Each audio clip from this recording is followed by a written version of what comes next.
महाराज जी ने एक बार कहा था, मन की चाबी तो हमारे हाथ में है और हम इसे जिधर घुमाना चाहें घुमा सकते हैं। जय गुरुदेव, जय हो बाबा नीप करोली महाराज की जय। साथियों नमस्कार, स्वागत है आप सभी का आपके अपने YouTube चैनल पर। साथियों, जैसा कि आप सभी को विदित है, महाराज जी सर्वशक्तिमान थे। उनके पास बहुत सारी सिद्धियाँ थी और अपने जीवन काल में वह चमत्कारिक घटनाएं करते आए हैं। साथ साथ अपने भक्तों के मन की बात और उसके अलावा जो भी लोग होते थे, अगर कुछ सोच रहे हैं तो उनके मन की बात महाराज जी अपनी सिद्धियों से जान लेते थे। यहाँ पर हम चर्चा करेंगे एक दंपति जिन्होंने अपने ऊपर एक आप बीती सुनाई और उसकी घटना का जिक्र उन्होंने किस तरह से किया, यहाँ पर हम चर्चा करेंगे। ध्यान से सुनिएगा, बहुत ही रोचक चर्चा है, बहुत ही रोचक विषय है। आप समझ पाएंगे कि किस तरह से महाराज जी ने उस व्यक्ति की बातों को उसकी पत्नी के सामने बोला। तो चलते हैं, बढ़ते हैं आगे। बने रहिएगा हमारे साथ, हमारे और अपने आपके चैनल पर, और लाइक कमेंट शेयर करना ना भूलिएगा, करते रहिए। तो बढ़ते हैं आगे, सुनिए हमारे साथ, रहिए हमारे साथ में। एक दंपति ने अपने ऊपर बीती एक घटना का जिक्र किया। यहाँ पर पति और पत्नी द्वारा सुनाए गए प्रसंगों की चर्चा हम आपके समक्ष कर रहे हैं। पहले हम पति द्वारा जो घटना बयान करी गई थी, सुनाई गई थी, उसके बारे में चर्चा करेंगे। पति बोलता है, एक बार मैं जब कलकत्ता के बाज़ारों से गुजर रहा था, वहाँ बैठे भिखारियों को देखकर आत्मग्लानि से भर उठा। भगवान से कहा, भिखारियों को यह बेकार का जीवन यातना क्यों, आखिर ऐसा क्यों? उस दौरान मैं सुकरात की मृत्यु का वर्णन पढ़ रहा था। सुकरात का अंत किस प्रकार होता है, हो सकता है आपको पता हो, अगर नहीं पता हो तो चर्चा कर लेते हैं। सुकरात और उनके जो शिष्य थे, उनमें इस बात को लेकर बहस हो रही थी कि सुकरात को विषपान करना चाहिए या नहीं। सुकरात का तर्क था कि उससे विषपान से कोई फर्क नहीं पड़ेगा। उसने अपने रोते बिलखते शिष्यों से कहा, सुनो, क्योंकि जब गुरु विषपान कर रहे हैं तो शिष्य स्वाभाविक है, रोना और बिलखना उनके होना ही है। तो सुकरात ने अपने शिष्यों को कहा, सुनो, सिर्फ इसमें दो ही संभावनाएं हैं, या तो मृत्यु के बाद भी कुछ होता है या कुछ भी नहीं होता।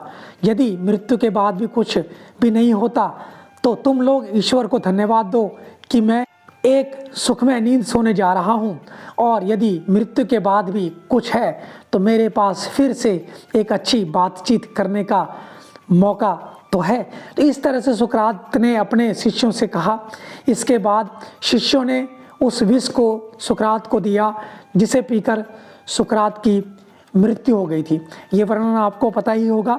अंततः उस व्यक्ति ने बोला, मेरी समझ में आया कि जब सुकरात जैसा ज्ञानी व्यक्ति अपने अंतिम समय में जीवन के स्वरूप को नहीं समझ सका, तो मुझे निराश नहीं होना चाहिए कि मेरे जैसा एक निरीह प्राणी जीवन के रहस्य को नहीं जान पाया। मुझे उस बात से संतोष मिल गया। और अब बात करेंगे उस व्यक्ति के पत्नी के बारे में। उस व्यक्ति की पत्नी का जो संस्मरण था वह कुछ इस तरह से था। उसकी पत्नी ने कहा, जब मेरे पति कलकत्ता में थे तब मैं दिल्ली में महाराज जी को ढूंढ रही थी।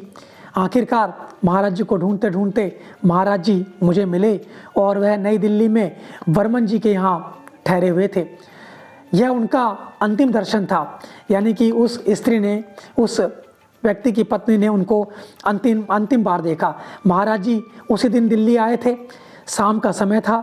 उनके पास बैठे भक्तों में मैं भी थी, यानी कि वह उस भक्त की पत्नी भी थी। महाराज जी ने उस भक्त की पत्नी की ओर देखा और बहुत ही सरलता से बोले, सुकरात। कुछ देर बाद उन्होंने पुनः यह बात दोहराई, यानी कि महाराज जी ने फिर से कहा, सुकरात।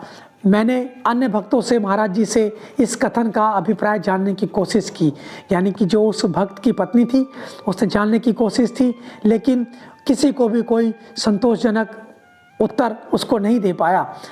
फिर उसकी पत्नी के मन में आया कि क्या मैं सुकरात की तरह ही तो नहीं दिखाई दे रही थी, या मैं सुकरात के बारे में तो नहीं सोच रही थी। ऐसा उस भक्त की पत्नी ने सोचा। उस समय यह घटना यही समाप्त हो जाती है, लेकिन वह स्त्री फिर बोलती है, बताती है कि मेरे पति जब कलकत्ता से लौटे तो मैंने उन्हें इस घटना के बारे में बताया और पूछा, तुम क्या सोचते हो, मुझे सुकरात कहने का महाराज जी का क्या अभिप्राय था। मेरे पति ने बताया कि एक दिन वह सुकरात के बारे में सोच रहे थे और यह वही दिन था जिस दिन मैं महाराज जी के पास बैठी थी और उन्होंने मेरी ओर देखकर कहा था सुकरात। तो इस प्रकार की बातें महाराज जी के समय हमेशा घटती रहती थी। उनके बारे में यह कोई विचित्र बात नहीं थी। मनुष्य के मन की बात को जान लेने की सिद्धि के कारण महाराज जी न केवल दूसरों के विचारों व कार्यों को समझ पाते, वरन दूसरे व्यक्ति के मन में प्रवेश कर उसमें आंतरिक परिवर्तन ला देते। महाराज जी ने एक बार कहा था, मन की चाबी यानी कि हमारे मन की कुंजी तो हमारे हाथ में ही है और हम इसे जिधर घुमाना चाहें घुमा सकते हैं। तो यह एक जो प्रसंग है सिर्फ इसलिए आपके समक्ष रखा गया कि जो भी हमारे मन की चाबी है वो हम मनुष्यों के पास में ही होती है। हम चाहें तो इसे अच्छे कर्मों की तरफ सोच सकते हैं, हम चाहे तो इसे गलत कर्मों की तरफ सोच सकते हैं। तो बने रहिएगा हमारे साथ हमारे अगले प्रसंग में। आज का प्रसंग आपको अत्यंत ही पसंद आया होगा तो लाइक कमेंट शेयर करते रहें। और जय गुरुदेव, जय बाबा नीप करोली महाराज। आज के लिए इतना ही और आप सभी का बहुत बहुत धन्यवाद। धन्यवाद, धन्यवाद, धन्यवाद।